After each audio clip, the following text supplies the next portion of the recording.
Amerikalı analitik Michael Scott Doran İrandakı etirazları şərh edərkən bildirib ki, Sepah daxilindən çıxacaq güclü bir fiqur Amerikalılarla anlaşma bağlayaraq ali rəhbər Əli Xamneyni devirə bilər. Bu senari reallığa nə dərəcədə yaxındır?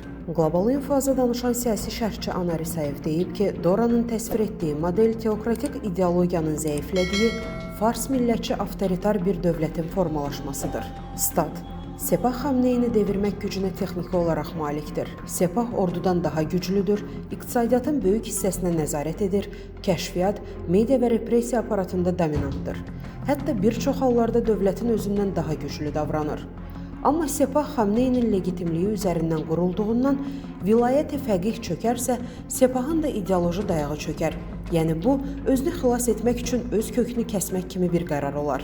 Amma niyə bu senari çətindir? Çünki ABŞ Sepahı terror təşkilatı elan edib və onun heç bir zəmanətinə tam inanmır. Ona görə də bir diktatoru digəri ilə dəyişmək istəmir. ABŞ üçün əsas sual budur.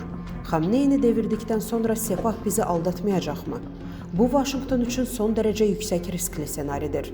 Sepah üçün daha real yol Xamneyni zəiflətmək, amma devirməmək, vilayət-i fəqihi formal simvola çevirmək və rejimi tədricən milli təhlükəsizlik dövlətinə transformasiya etmək ola bilər.